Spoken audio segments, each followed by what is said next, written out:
역전의 용사들을 이렇게 뵙게 되니까 반갑습니다. 엘리베이터를 타려고 그러는데 김덕중 장로님을 뵀어요. 내가 알기는 부순이 되지 않았을까? 넘었어요? 우리 김창일 목사님하고 일을 하셨거든요. 제 은사에. 근데 어른이 얼마나 건강하게 오시는지 악수를 하는데 내 손이 부러질 뻔했어요.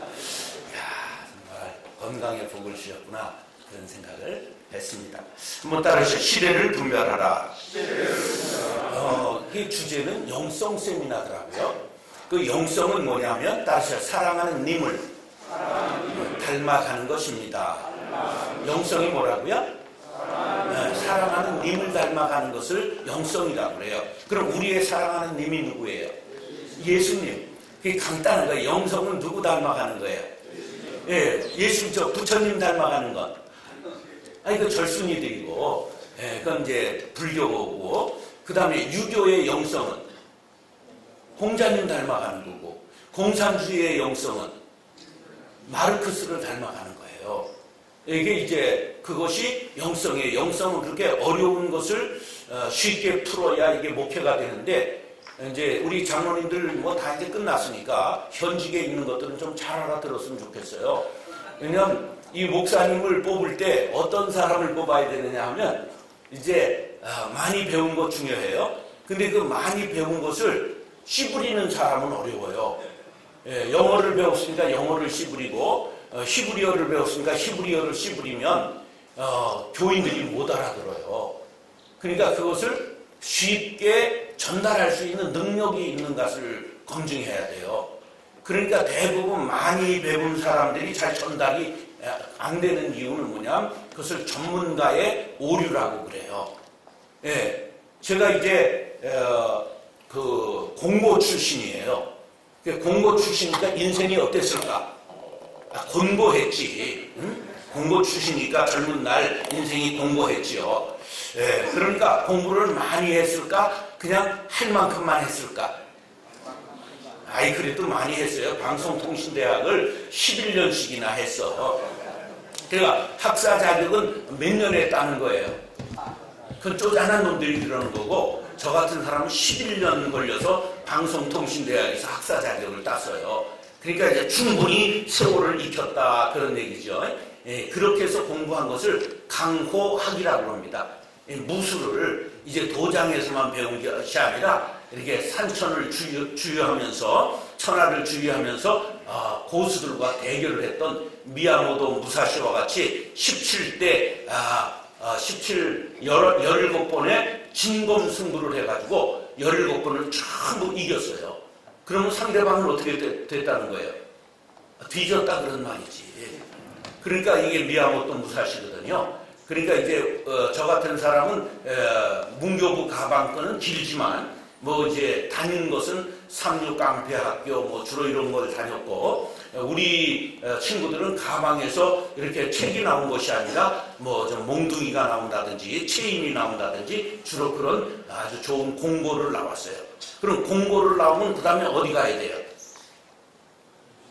이 인생들이 이게 이렇게 막히면 설교가 안 되는 거예요. 공고를 나오면 공대를 가면 그건 미친 자존심이고 바로 공장을 가야 되는 거예요.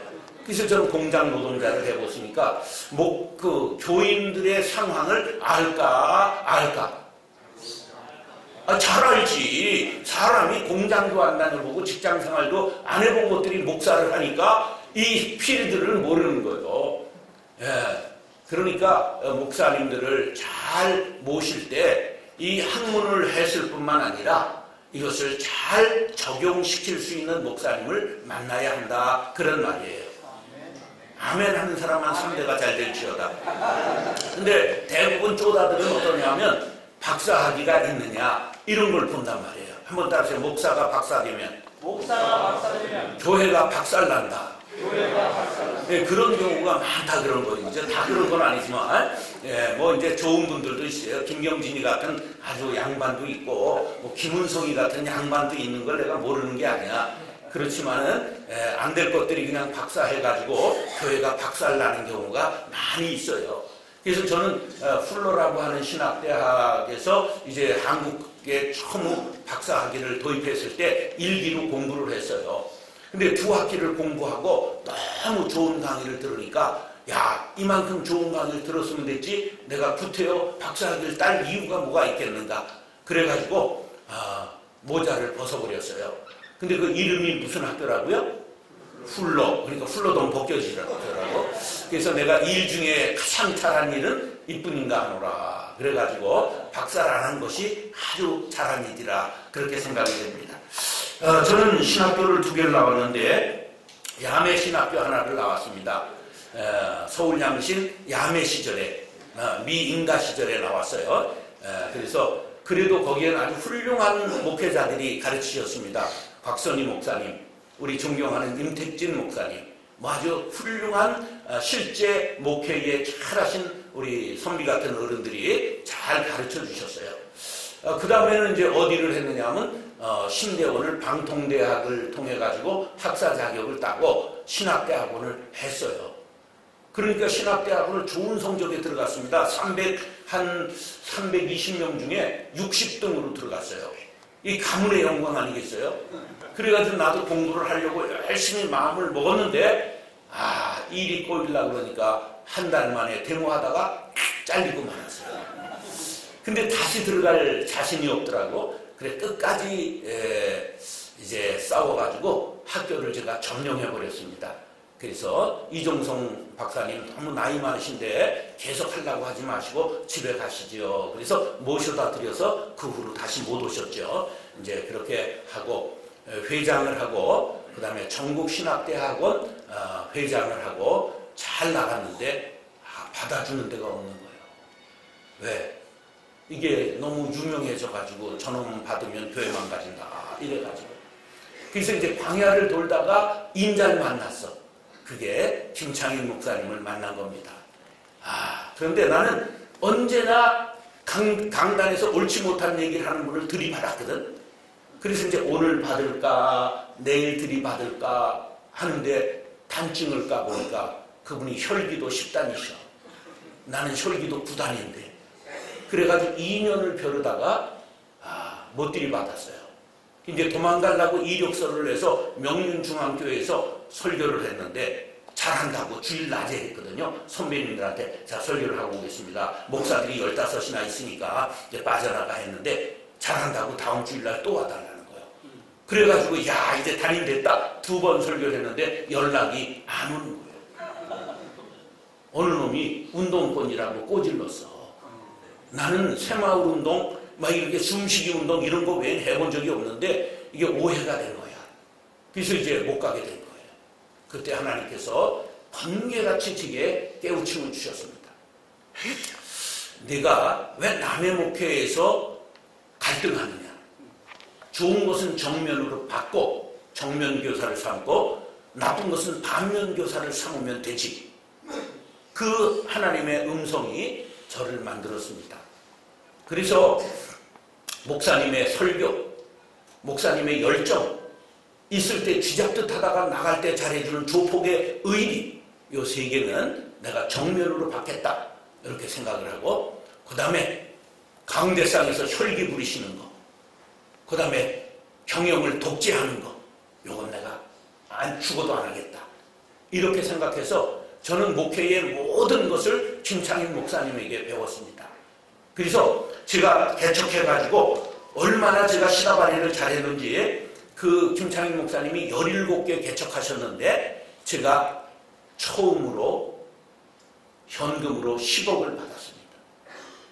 그리고 창립주일에 오셔서 설교해 주시고 기물값이 5천만 원 부족합니다. 그래 그 다음 주일날 5천만 원 또 주셨어요.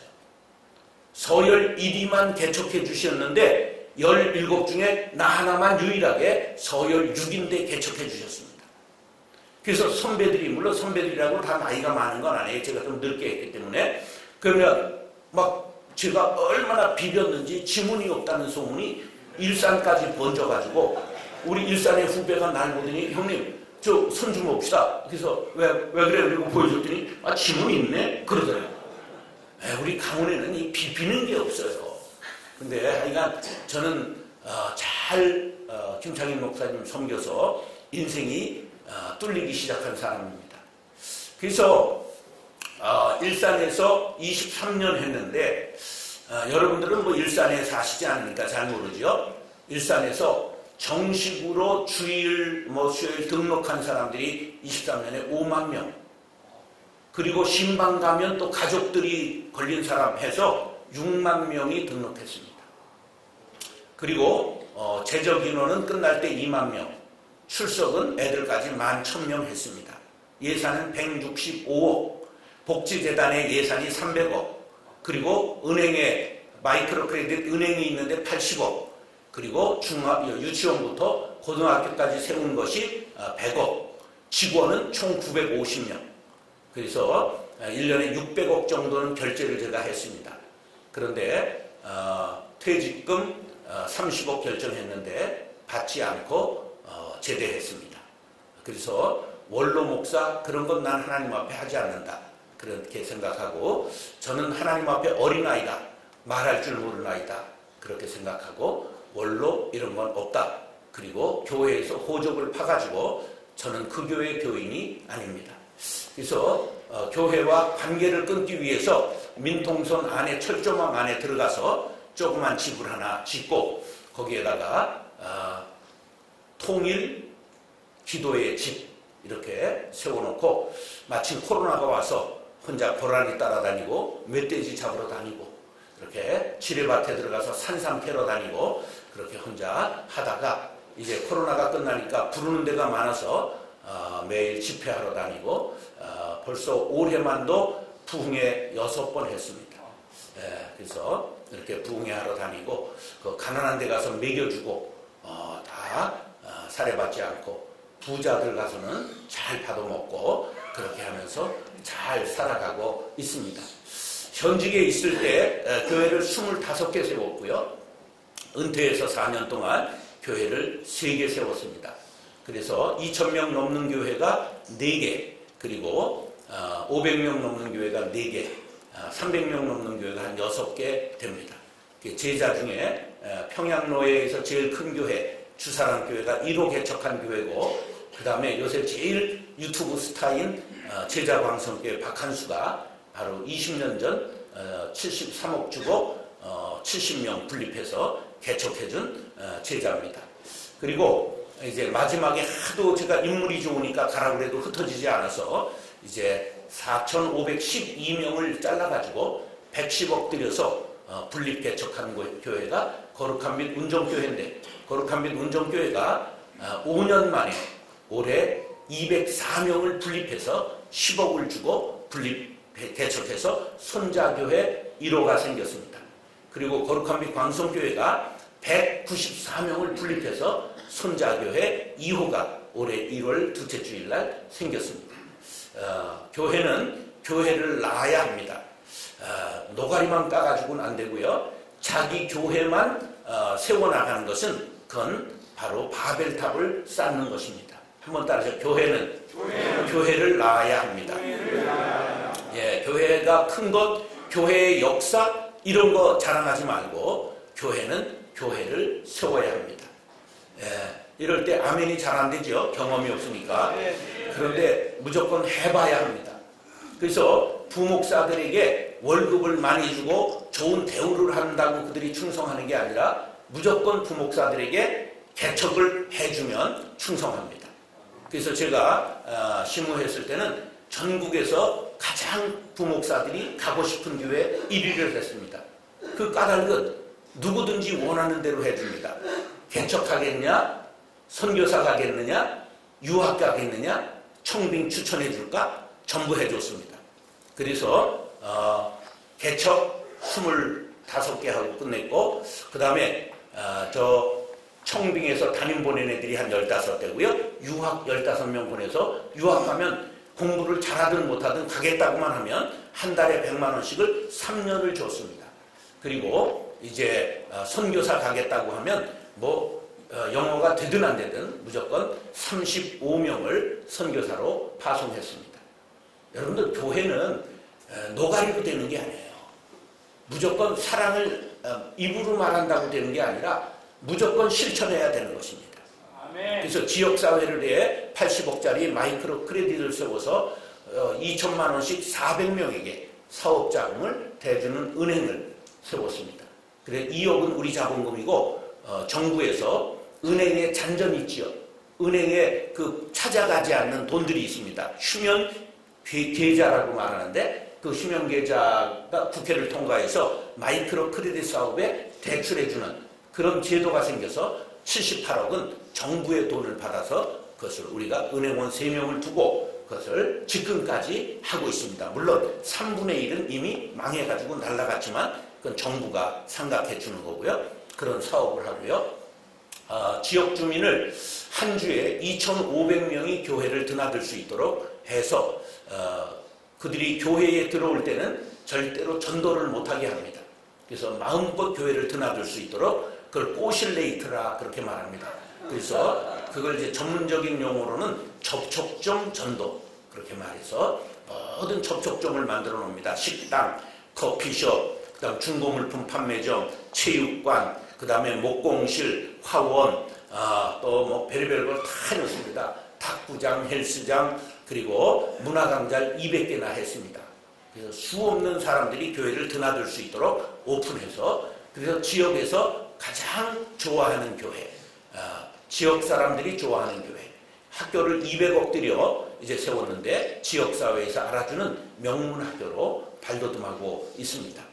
그런데 이제 하나님의 은혜로 했다고 고백했으니까 그대로 내려두고 저는 만 64세로 그만두고 이제 빠져나와서 지금 이제 만 69세 3개월 됐습니다. 머리가 휘어서 70 넘었다고 자기 친구로 생각하지 마시고 아래 것이라고 봐주시기 바랍니다. 자, 영성이라고 하는 건 텍스트를 말합니다. 따라서 영성은 교과서를 말한다. 예, 원본을 말하는 거예요. 텍스트는 성경입니다. 그래서 그런데 우리 많은 칼빈과 같은 사람들 이런 분들이 무슨 말 했느냐면 따라서 한 손에는 성경을 한 손에는 신문을 이건 뭘 말하냐면 이건 텍스트 교과서를 말하는 겁니다.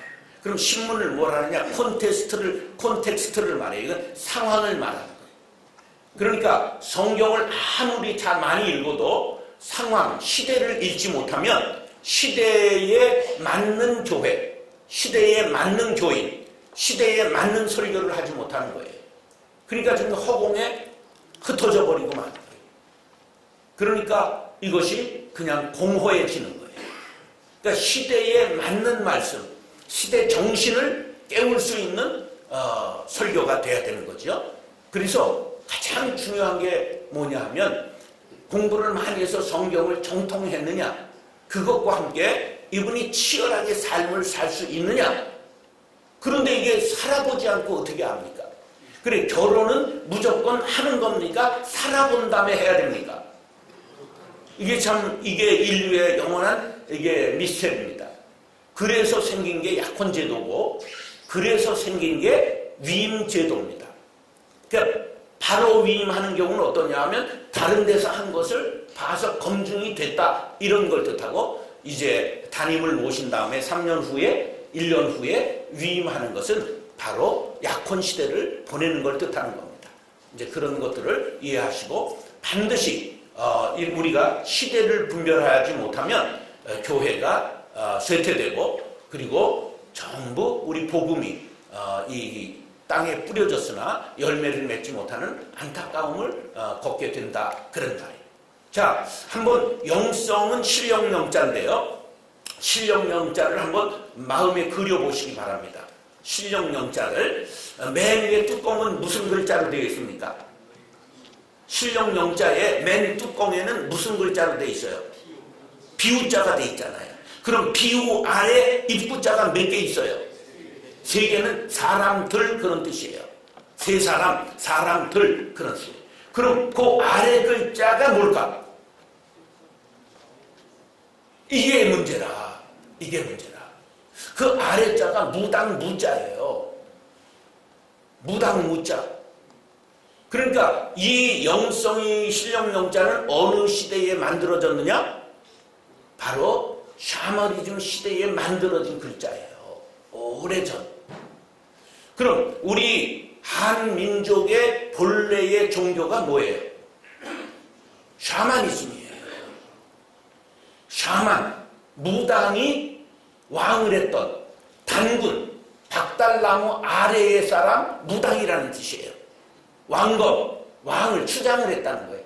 단군이, 무당이 왕을 했던 시대, 제사와 정치, 제정 일치 시대, 이렇게 이게 사회학적으로는 말하는 거예요. 그래서 단군, 왕검, 그렇게 말하는 건 바로 무당이 다스렸던 시대, 그런 거예요. 그러니까 우리는 그 성황당 아시죠? 예, 제를 넘어갈 때 뭐를 던지고 가요? 예, 당산목에다가 돌 던지고 가는 거예요. 그리고 지성을 드리고 물 떠놓고. 그래서 우리의 종교성이 왜 우리가 새벽을 깨우느냐? 새벽 기도가 있는 나라가 세계에 몇 개 있을까? 없어요, 우리나라밖에. 그럼 새벽 기도가 어때서 우리에게 있는가? 두 가지인데, 하나는 우리가 새벽에 지성을 드리던 그 무당의 그 정신이 있는 거요. 두 번째는 우리가 농업국가였기 때문에 동창이 밝았느냐 노고질이 우지진다. 소모는 아이야 상기한이 이렇느냐 제노모 사리긴 밭을 언제 갈려 하나니. 그래서 이게 농사 짓는 사람들이 일찍 일어나요? 늦게 일어나요? 아주 일찍 일어나요. 제가 금왕 광산 폐광된 음성에 가서 2년간 담임을 해봤어요. 29에. 그랬는데 농사 잘 짓는 사람은요 여름에 새벽에 일어납니다. 그래가지고 일찍 가서 논을 다 피사게 하고요. 밭을 가서 전부 돌아보고요. 그리고 한낮에는 어떻게 될까? 쉬어요. 그리고 또 저녁에 나가요. 이제 이런 것들이 바로 우리 농업국가의 특징이거든요. 예. 그래서 베트남에 가보셨지만 베트남이 하루가 일찍 시작돼요? 늦게 시작돼요? 아주 일찍 시작돼요. 농업국가예요. 그 다음에 더운 나라니까 낮에 뭐가 있어요? 오후에 한 잔 꼭 자야 되는 거예요. 예. 근데 그런 문화를 이해해야 된다. 그런 말이죠. 자, 그러니까 무당 무자를 잘 이제 분해해 보겠어요. 무당 무자는 이렇게 돼 있어요. 하늘과 땅을 잇는 사람들. 이게 무당 무자예요. 무당 무자가 어떻게 됐다고요? 하늘과 땅을 잇는 사람들. 목사, 신부, 스님, 무당, 그런 거예요. 그러니까 시대는 언제든지 바뀌어요. 시대 특징을 흐르고 바뀌어요. 그러나 텍스트, 성경, 복음, 예수는 바뀌면 안 되는 거예요.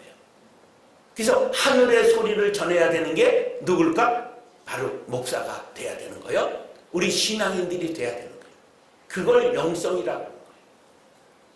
우리의 영원한 신랑 예수, 영원한 길과 진리와 생명 오직 예수. 그것을 말로뿐만 아니라 삶으로 우리가 전할 수 있는 사람들이 되는 것, 그것을 가르쳐 뭐라고 말한다? 영성이라고 말하는 것입니다. 자, 그러기 위해서 이제 텍스트에 관한 이야기는 오늘 마태복음 16장 1절로 4절인데 그건 예수님이 이런 말씀하셨어요. 너희들 어떻게 하늘을 보고 오늘 저녁에는 비가 오겠다, 날이 밝겠다, 맑겠다, 내일 비가 오겠다, 날이 좋겠다 구분할 줄 알면서 어떻게 너희들이 시대를 구분할 줄 모르느냐? 악하고 음란한 세대요. 그렇게 말했단 말이에요. 자, 세상이 악하고 음란한 건 2000년 전으로 끝났어요. 지금도 계속 지속되고 있어요. 예, 세상은 본래 악하고 음란한 거예요.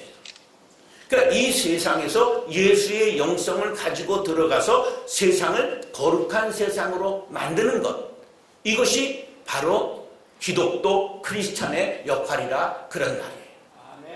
할렐루야. 자, 그러면 우리가 이제 시대를 분별하라 그랬는데요.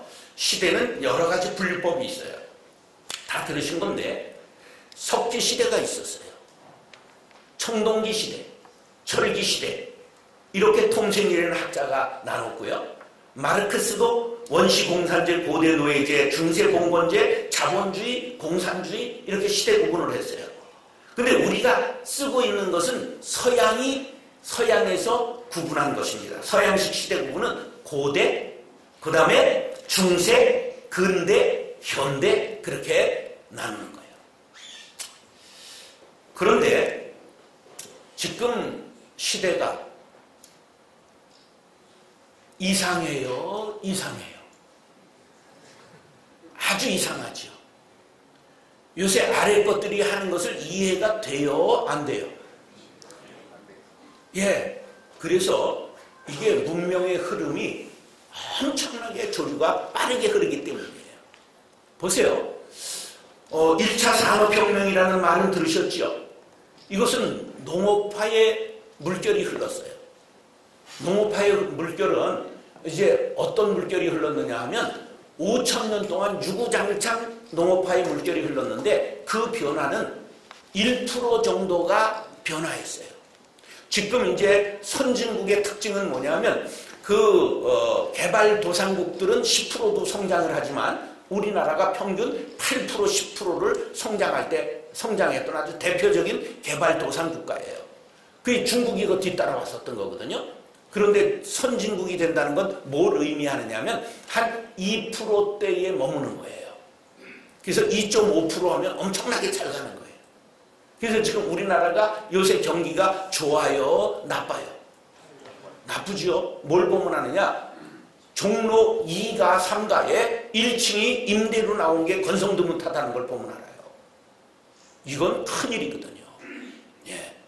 자, 그래서 이제 1%라고 하는 건 이게 성장했는지 안 했는지를 모를 정도로 가고 있는 것을 1%라고 그러는 겁니다. 망하지는 않았어요. 자, 보세요. 어르신들 중에서는 어려서 벽시를 논에다 직접 뿌리는 것을, 벽시를 직접 논에 뿌리는 걸 본 분들 한번 손들어 보세요. 예. 자, 맞네요. 이걸 직파법이라고 말합니다. 논농사는, 벼농사는 전부 이렇게 했습니다. 이게 조선시대에 들어서는 모내기가 이제 개발됐어요. 그걸 이양법이라고 그래요. 옮길리 심을 옮겨 심는다. 그래서 모내기 먼저 모판에다 했다가 옮겨 심는 걸 이양법이라고 그래요. 그러나 이양법이 이게 20세기 들어와서 보편화된 거예요. 아직도 저 더운 나라 베트남 같은 데 가면 이양법을 할까요? 뿌릴까요? 뿌려요. 직파법이야 그게. 그러니까 그게 5,000년 간 거예요. 5,000년. 우리나라가 벽시가 일산 개발할 때 가와지 벽시라고 그래가지고 벽시가 발견됐어요. 탄소 동화법으로 연대 측정했더니 5,000년 나왔어요. 그러니까 우리나라도 벼농사에 벌써 근거가 5,000년 됐다는 게 아주 학적으로 밝혀진 겁니다. 그런데 우리나라가 5,000년 벼농사를 했는데 언제 우리가 85%가 농사를 지면서 자급자족하게 됐을까요? 그냥 모르고 살면 됩니다. 1971년도 통일벼가 생산되면서 처음으로 쌀을 자급자족 수입하지 않아도 되게 됐다 그런 말이에요. 그러니까 71년에 처음으로 그 땅딸한 통일벼, 바람에 강하고 다수확종. 지금 통일벼 있어요, 없어요? 맛없어서 안 먹는 거예요. 근데 그게 기여한 바는 우리나라 처음으로 이제 자급자족하게 공을 세운 벼가 통일벼입니다. 그래서 모든 사람이 배고른 것을 이제 끝낸 건 언제냐? 70년대에 끝난 거예요. 71년에 자급자족했다고 해서 다 골고루 퍼진 건 아니다 그런 말이에요. 자, 이게 굉장히 지금 사회를 아는데 중요합니다. 그래서 배고픔을 모르고 자라난 세대를 80년대부터 치는 거예요. 2000년을 바라본 밀레니엄 시대라 그래서 M세대라고 말하고 15년 단위로 끊어서 2005년까지를 1995년까지 15년을 밀레니엄, 95년부터 이제 2010년까지 15년을 Z세대라고 해서 MZ세대라고 말하는 거예요. 그러니까 여기 계신 어르신들은 말할 것도 없고 제 또래들이 전부 마지막 무슨 고개를 넘었어요? 진성의 보릿고개를 넘어요. 그럼 요새 보릿고개, 그럼 애들이 보릿고개가 뭔지 알아요, 몰라요? 어디 보리 심으셨어요? 이 지랄을 하는 거예요. 보릿고개라고 하는 게 뭐냐 하면 보리는 두 번 심어요. 봄보리가 있고 가을보리가 있어요. 가을에 심은 보리가 지금 추수해요, 못해요? 이게 5월이나 돼야 추수하는 거예요. 가을보리가. 봄보리는 2월 이제 파종하거든요. 그러니까 지금을 무슨 지라고 그래요? 보릿고개를 한자로 뭐라고 그래요? 그 봐. 아래 것들은 이 말을 몰라. 어디 궁이 있냐? 이 지랄을 한다니까. 궁핍할 궁자야. 봄이 돼서 궁핍할 때가. 그게 어제 바로 이때입니다. 이미 쌀은 다 떨어졌어요. 그럼 혹시 시골에서 살았던 분들은 운목에 이렇게 뎁사리로 해놓고 고구마 거기다 쟁여놨잖아요. 운목에. 그럼 지금 고구마가 남았어요? 다 먹었어요? 남았으면 어떻게 돼요? 썩거나 싹이 나와요. 그럼 무는 지금 무를 저 땅에다 묻어놨던 무들이 지금 남았어요? 다 먹었어요? 그럼 남았으면 어떻게 돼요? 싹 다 나잖아. 설교는요, 바로 이렇게 알고 있는데 잊었던 것을 귀로 딱 올리는 것이 설교예요.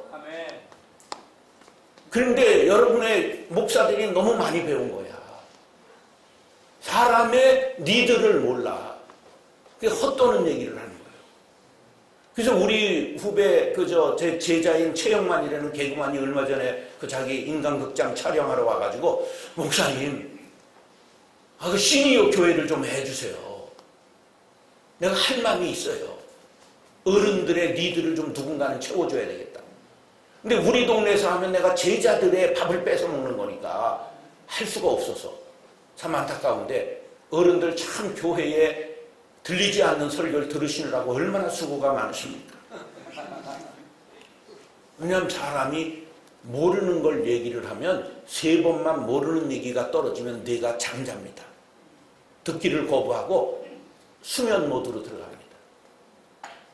자꾸만 이들이 알고 있는데 잊었던 것, 모르는데 한 번만 탁 쳐주면 할 수 있는 얘기를 해주는 게 이게 이야기꾼이야. 근데 그 재주가 또 아무나 있는 건 아니야. 신이 우리들에게 주신 첫 번째 재주는 글재주입니다. 두 번째가 무슨 재주일까요? 말하는 재주야. 이 글이 되고 말이 되면 스타가 되는 겁니다. 이동원, 김동호, 김진호, 이게 스타급이 되는 거예요. 예. 근데 그게 아무나 주지는 않아요. 그러니까 목사님들이 그걸 잘 하시거든. 막 업어주세요. 젊은 것들 중에 그 재주가 보이면 다른 데로 뺏길까 그냥 잘해주세요. 근데 그 가치를 모르니까 쪼고 이러니까 애들이 시들시들 해가지고 제 노릇을 못하는 거예요. 어떤 놈은 때려야 잘하고 어떤 놈은 추워줘야 잘하는 거 아시죠? 개 안 켜봤어요? 손주 안 켜봤어요? 그게 다루는 법이 달라야 돼요. 여러분 목사님들 잘해 주시기 바랍니다. 예, 저 같은 놈은 강한 놈인데다가 개척해가지고 장로가 118명 됐지만 장로 때문에 주눅 들고 목회하지는 않았거든요. 예, 저는 장로님들을 전부 우대해가지고 장로님들로 하여금 전부 살림을 하게 맡겼어요. 그걸 뭐라고 말하면 손 안 대고 거푼다 그렇게 말해요. 예. 전문가들을 동용해가지고 그렇게 목회를 했어요. 그래서 어떤 목회를 했느냐? 전문 장로를 뒀습니다. 재정 전문 장로는 지점장급 이상 속에서만 뽑습니다. 6년마다. 그 다음에 법률 장로가 있습니다. 법학을 했거나 그 다음에 변호사이거나 그 다음에 뭐가 있느냐면 중보기도 전문 장로가 있습니다. 기도 훈련을 받은 여자 장로가 지금 경기 북부 전체의 기도를 이끌어가고 있습니다. 네. 그 다음에 뭐가 있느냐? 사회복지 전문 장로가 있습니다. 요번에 정몽구 재단 이사장 된 정무성 장로. 네. 제가 성결교 집사를 데려다가 한 달 만에 장로 세워가지고 우리 복지재단을 전부 맡겼습니다. 이제 그렇게 하고, 그 다음에 총회 사역 전문 박창원 장로 세워가지고 출판사 사장을 세운 거예요. 근데 이번에 사고로 심장마비로 돌아가서 얼마나 마음이 아픈지 몰라요. 예, 이렇게 전문가들을 자꾸만 등용을 하는 거예요, 교회에. 예. 그래서 시대가 변하는데 제일 변하지 않는 쓰리 철밥통이 있는데 60세에 은퇴하는 공무원, 62세에 은퇴하는 학교, 70세에 은퇴하는 목사, 그것도 75세까지 가는 저주받은 집단들. 미친 겁니다. 고든 맥도날드가 무슨 말을 했느냐 하면, 공동체 내부의 변화 속도가 공동체 외부의 변화 속도보다 현저하게 떨어지면 죽음의 고통을 맛보고 있다. 엘빈 토플러가 세상에서 제일 변화를 시도하는 단체는 대기업이다. 대기업이 시속 100km로 달릴 때 지금 교회는 시속 10km 내지 15km로 간다. 고든 맥도날드의 말에 의하면 죽음의 고통을 맛보게 되는 게 교회가 된 겁니다. 삼성이 왜 초인류 기업이 됐죠? 프랑크푸르트 선언인데, 프랑크푸르트에 처음 핸드폰을 만들고 이게 불량이 나와가지고 100만 대를 불사질렀습니다. 그리고서는 사장단 다 집합, 그래서 프랑크푸르트에 불러가지고 거기에서 바꿔 다 바꿔, 이게 바로 삼성을 초인류를 만든 것입니다. 여러분, 제가 어떻게 일산에 280번째 들어간 사람이고 5년차 1월에 개척을 했는데 망한 교회, 단독택지 지역에 망한 교회를 사가지고 어떻게 교회가 됐을까요? 다 이유가 있는 거예요. 저도 원인을 몰랐지. 그런데 혁신적인 교회를 했기 때문입니다. 처음부터 어떻게 했느냐? 처음부터 청년 회장이 장로입니다. 여전도 회장이 장로입니다. 남성교 회장이 장로입니다. 권사회장이 장로입니다. 안수집사 회장이 장로입니다. 재직회 30개 위원장 중에 대표가 장로입니다. 그 초등학교 회장, 중학교 회장까지 8명을 기관 장로로 세우려고 그랬는데, 나이 많은 장로님이 우리들이 어린아이하고 회의를 해야 됩니까? 막 눈물로 하소연해서 어린아이들과 학생을 빼고 6명은 기관 당회원으로 세워서, 그들은 임기가 1년짜리 자치회이기 때문에 1년마다 바꿔 들어오는데 권한은 똑같습니다. 60대 실업자 군단이 모여서 정책을 결정하고 집행하는 단체는 교회밖에 없다는 것을 아시기 바랍니다. 이것이 변화가 없었던 농업화 사회에서는 가부장적 제도와 장로 제도, 어른들이 다스리는 사회였기 때문에 가능했어요. 그러나 지금 이낙연이가 이준석이를 이겨요, 못 이겨요? 이준석이가 인격적이에요, 싸가지가 없어요? 그런데 젊은 애들이 따라요, 안 따라요? 그거예요. 조류가 이렇게 다르게 다른 거예요. 우리가 생각하는 가치관과 아래 애들이 생각하는 가치관 완전히 달라요. 왜?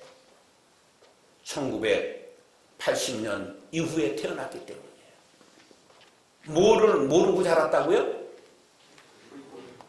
배고픔을 모르고 자랐어요. 완전히 생각이 달라요. 그래서 어른들을 뭐라 그래요? 꼰대라고 그러죠. 꼰대의 세 가지 특징이 뭐예요? 꼰대의 세 가지 특징. 말이 달라요. 라떼는. 라떼잖아요, 라떼. 그 다음에 다짜고짜 야. 그 다음에 너만이 야. 라떼는 말이야. 그래서 쓰리야가 있는 거예요. 근데 요새 애들은 세 가지 요가 있어요. 이거 해 그럼 이걸요? 제가요? 왜요? 이해되지 안 하고요. 거기에서 한 발만 더 하면 사표 딱 냅니다. 지금 교회에 부목사, 전도사 구하기가 쉬워요? 어려워요? 그것을 어시스턴트 포비아라고 말하는 거예요. 부교육자 공포예요. 거룩한 빛 광성교회는 파트 전도사들에게 장학금 전부를 줍니다. 100%. 근데 한번 담임 목사님이 전도사들을 모아놓고 야단을 한번 쳤대. 그 다음날 사표 3명 냈습니다.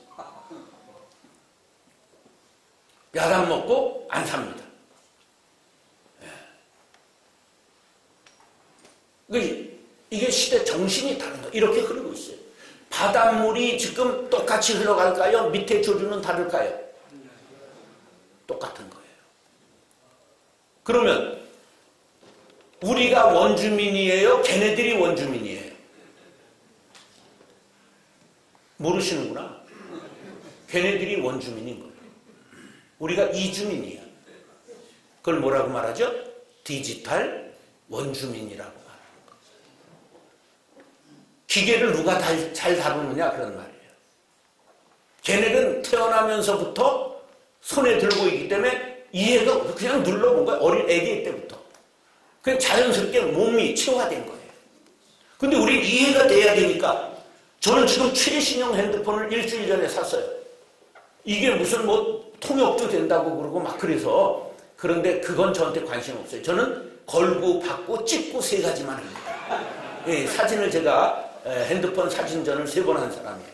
꽃만 찍습니다. 예, 물론 요새는 이렇게 노인들도 이게 참 꽂힌 것을 잘 알게 돼서 이제 노인 얼굴도 찍으려고 그러는데, 예, 우리가 이상하게 볼 것이 아니라 다른 것은 틀린 것이 아니다. 조병화의 시 중에 의자라고 하는 시를 아시나요? 다음에 오시는 그분을 위하여 의자를 내어 드리겠습니다. 이게 되지 않기 때문에 교회가 안 되는 거예요. 지금 교회에 다음 세대를 얘기하지 않는 교회는 없으나 다음 세대가 있어요? 없어요? 나야 있지. 둘이 만났으면 몇을 낳아야 본전이에요? 아니에요. 불임이 자연상 8쌍 중에 하나 정도 있었어요. 그렇기 때문에 2.1을 낳아야 그것이 유지가 돼요. 그럼 인간이 사심이에요? 1.1이 있게? 몇을 낳아야 되는 거예요? 3 낳아야 잘하는 거예요. 근데 우리 시대에 정부에 속았잖아. 아들, 딸 가리지 말고 둘 만나 잘 기르자. 10년 있더니 잘 기른 딸 하나 열아들 부럽지 않다. 30년 팍 지나니까 많이 낳아도 그러니까 우리가 애 낳는 기계냐? 이 지랄을 하잖아. 애 낳는 기계예요. 하나님의 설계에 여자는 애 낳는 기계야. 애 낳는 것이 축복이에요. 구약의 제일 법칙이 뭐예요? 생육하고 번성하라. 창세기 1장 28절 문화 위임 명령이에요. 신약의 제일 명령이 뭐예요? 마태복음 28장 19절로 20절 가서 제자 삼으라. 영적인 자녀, 육적인 자녀. 생명을 낳아라는 거예요. 자, 제가 개를 많이 길러봤는데요. 큰 개는 전부 길러봤습니다. 시베리아 허스키에다 그냥 전부 개를 좋아해가지고 산속에 은퇴하고 들어가가지고 14마리를 분양했어요. 막 큰 것들을 기르다가 그냥 나하면 또 분양하고, 그래서 다 마지막 신도께는 그 집사님에게 예배 시간에 그냥 증여하고 족보까지. 왜냐면 시골 분들은요, 다음날 보신탕을 끓여와서 이거 뭐예요? 그러니까 우리 마당에 있던 겁니다. 이래요.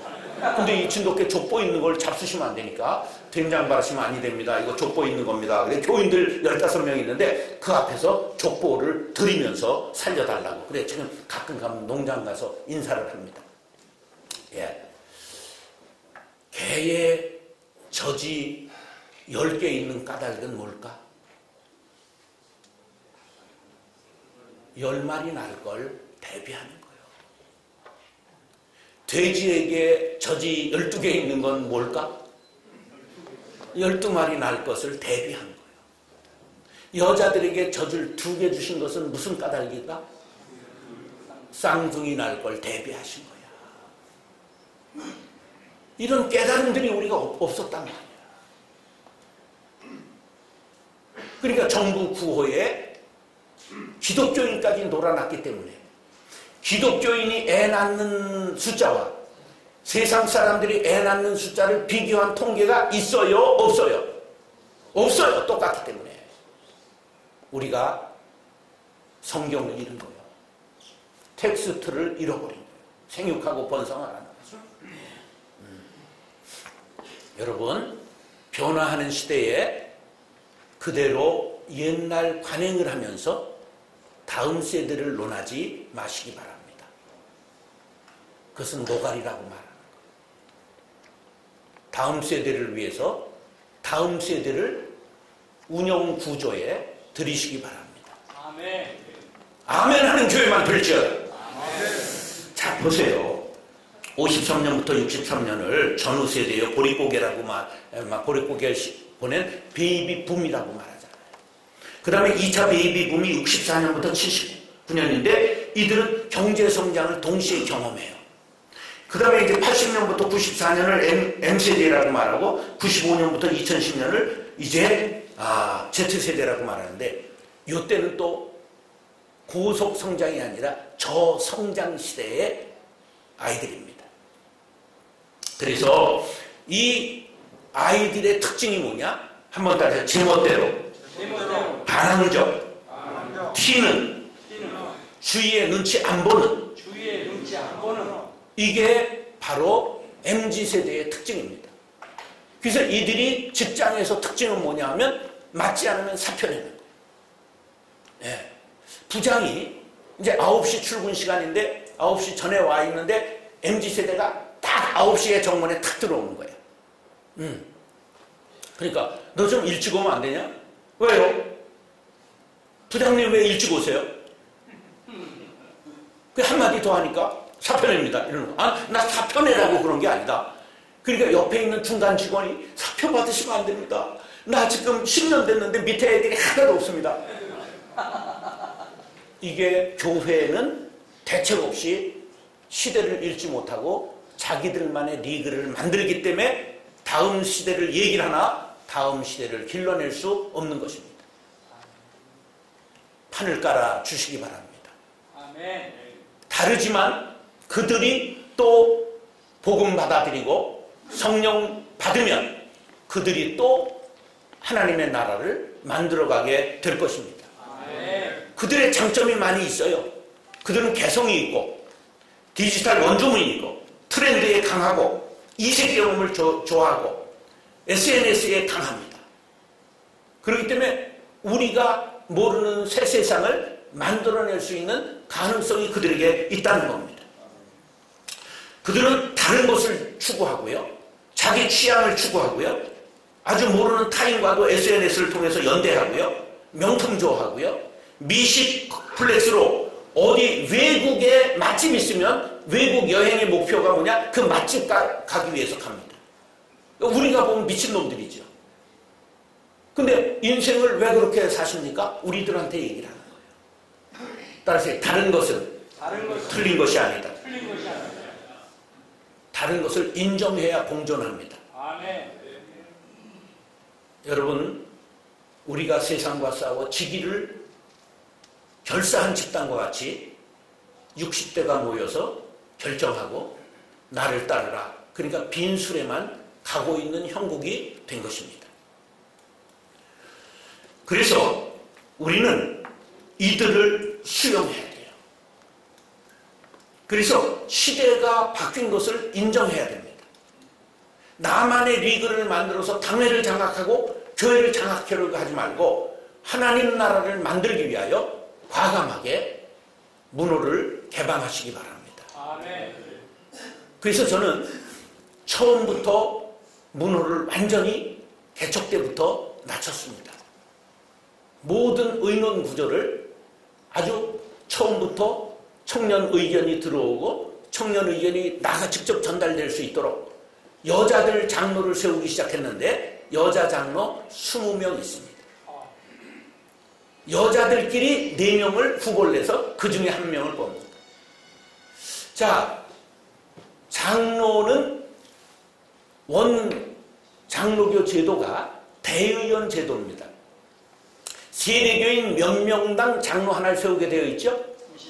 30명. 처음만 30명에 2명을 뽑을 수 있습니다. 왜냐하면 좁당회를 만들지 않기 위해서. 이게 대의원 제도가 돼서 이것이 국회의원 이렇게 민주주의가 자라게 된 거예요. 그러면 모든 것은 임기가 있어요? 없어요? 있지요. 장로는 70세까지죠. 그건 임기가 아닙니다. 여러분, 본래 장로는 3년 합니다. 그리고 한 번 더 하려면 투표 받습니다. 6년 하죠? 그런데 장로가 아니고 다시 집사로 돌아갑니다. 이런 얘기 처음 들으시죠? 옛날에는 장로를 세울 수가 없었어요. 일제시대 핍박받는데 집을 바쳐야 되는데 장로를 서로 피하는 거예요. 그래서 한 번 하면 독박을 쓰는 거야. 정말 믿음의 본이 됐고 장로님들 때문에 교회가 된 거예요. 우리 어머니만 해도 겸손한 기아집 한 채를 장희중앙교회 개척할 때 바쳤어요. 그리고 사찰을 했어요. 그 덕에 내가 막내인데 어머니하고 붙어서 전세를 17번 전전했습니다. 옛날 전세 2년 기한이 있었어요? 없었어요? 뭐 안 살아봐 모르는구만. 3개월 돼도 나가라면 나가는 거예요. 내가 어머니 믿음 때문에 개피 본 사람이에요. 그런데 그 믿음이 결국은 내 믿음 되더라고요. 아멘. 여러분들, 장로님 임기제를 저는 과감하게 시작 때부터 했습니다. 6년. 그러면서 저도 6년마다 신임 투표를 받았습니다. 그래서 5년 동안 까불다가 6년째 되면 아주 겸손하게 인사하는 거예요. 그래가지고 마지막 투표는 97.4%를 받았어요. 한 달에 28일 집회를 나갔어요. 요새는 주일 저녁부터 부흥회를 하니까 마지막 때는 한 달에 1월 같은 데는 제지건신예배 뭐 이래가지고 당회를 하다가도 당회 서기 장로님한테 장로님 죄송합니다. 전 나가야 되는 거 아시죠? 회의 진행하시고 결정사항만 보고해 주시기 바랍니다. 자, 그러면 회의는 간단하게 하고 맛있는 거 잡수시기 바랍니다. 저 먼저 갑니다. 그리고 가는 거예요. 예. 다 맡겨도 아무 문제가 없어요. 그리고도 97.4% 받았어요. 이게요, 그냥 투표하는 게 아니에요. 이게 전부 객관식, 설교는 잘하고 있는가, 잘한다, 못한다, 조금 한다, 뭐 이런 거를 30개 문항을 받고, 그 다음에 주관식으로 쓰는 것도 있어요. 거기 이런 거 있어요.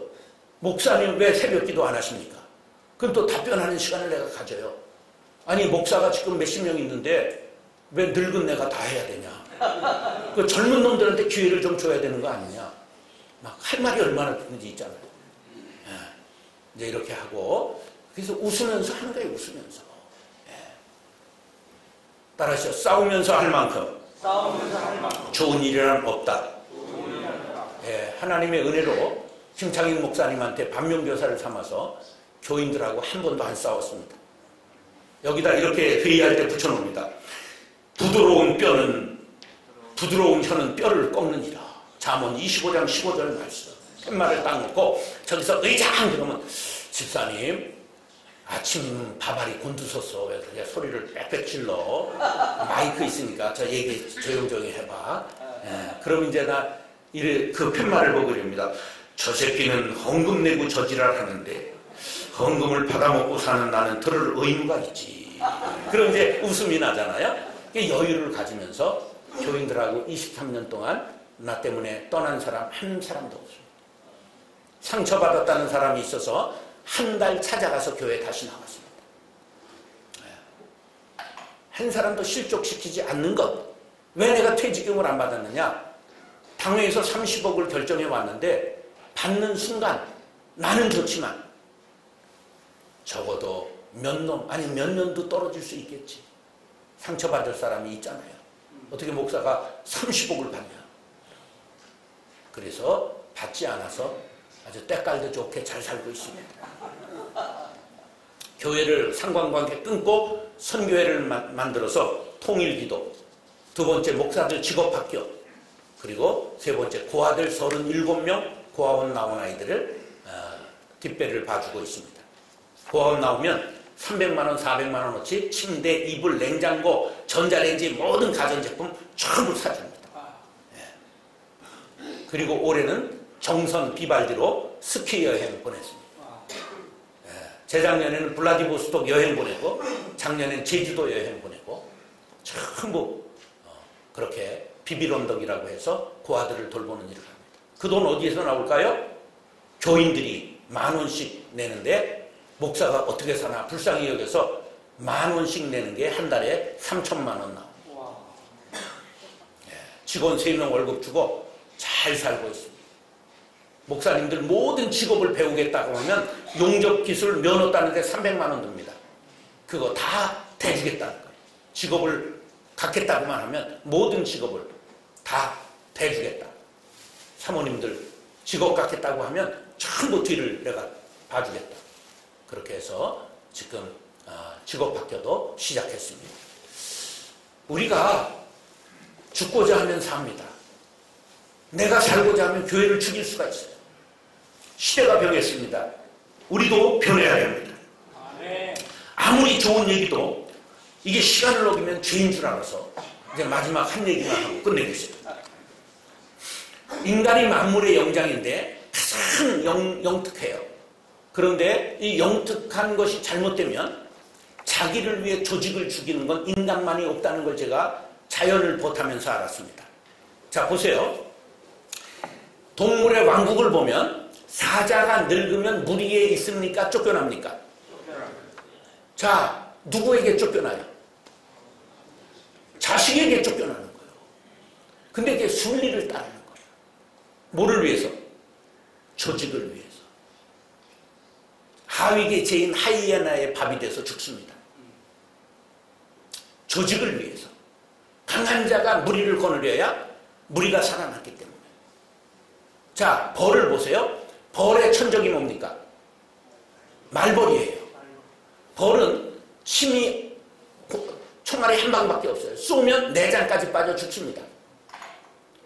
근데 말벌이 공격해 올 때 말벌은 기관총을 갖고 있어요. 따다다다닥 계속 쏠 수 있어요. 그런데 말벌이 오면 죽을 줄 알면서 한 마리도 피하는 벌이 없습니다. 말벌이 물려가고 나면 벌이 100마리가 우수수 죽어 있습니다. 벌집에 평화가 찾아옵니다. 식물이 말을 못한다고요? 아닙니다. 수국이라는 꽃 아시죠? 이렇게 수국하죠, 꽃이? 자세히 보세요. 거긴 벌나비가 오지 않습니다. 그는 가짜꽃, 무성화, 꽃가루가 없는 것을 그거에 개량한 겁니다. 벌나비가 안 옵니다. 원수국, 산수국 아시죠? 산수국은요, 가운데 정말 유성화, 꽃가루, 가루바지 하는 꽃이 있습니다. 한 10배 확장해야 꽃이 보입니다. 그런데 그 꽃을 유혹하기 위해서 무성화, 이렇게 안테나처럼 꽃이 나와 있습니다. 그것을 개량한 게 지금 화원에 있는 수국이고 꽃밭에 있는 수국입니다. 그런데 가루바지가 끝나면 유혹용으로 나와 있던 안테나가 이렇게 나와 있던 안테나가 어떻게 하냐? 이렇게 돌립니다. 나는 가루바지가 끝났사오니 우리 형제들에게 가주십시오. 동족을 위해서 서로 사인을 하는 것입니다. 공생하는 것이죠. 우리는 누구를 위하여 종을 올리십니까? 누구를 위하여 장로 직분을 받으셨습니까? 따르세요. 교회를 위하여. 교회를 위하여. 하나님 나라를 위하여. 하나님 나라를 위하여. 우리 모두가 제가 이제 군대 생활할 때 OCU의 구호에 감동을 받았어요. 하나님을 위하여, 나라를 위하여, 이게 오시후의 구호더라고요. 우리 목사가 하나님 나라를 위하여, 교회를 위하여 목사와 장로가 된 것입니다. 할렐루야. 아멘. 자기가 살기를 위하여 교회를 죽이고 떠나는 목사놈들, 그건 목사라고 말합니다. 우리가 그렇게 돼서는 안 되는 것처럼 장로님들, 내 체면과 권위와 자리 보존을 위해서 교회에 문이 막힌다면 다음 세대를 입으로는 말하나 내가 교회 문턱을 가로막는 사람이 될 수 있다는 것을 아시고, 아멘. 시대는 완전히 달라졌습니다. 배고픔을 모르고 각자의 개성을 존중하는 이 다음 세대, MZ세대가 교회로 오게 할 수 있는 방법이 무엇일까? 그 방법을 찾아서 우리가 공부하면서 교회를 위하여 기도하며 헌신하는 장로님들, 그것이 바로 영성이라는 것을 깨달으시고 우리 모두가 예수를 깊이 사랑하고 예수님의 향기나는 장로님들이 될 수 있기를 예수님의 이름으로 축원합니다. 아멘. 기도하고 축도하겠습니다.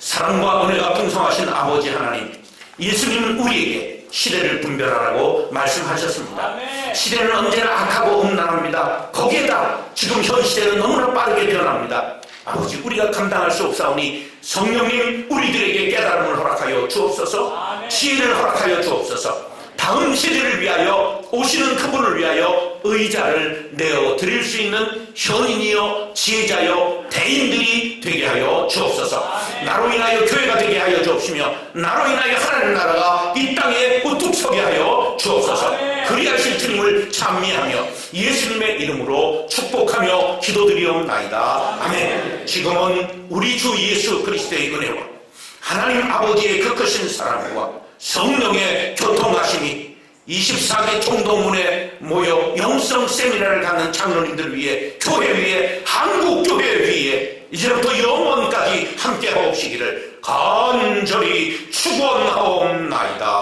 아멘.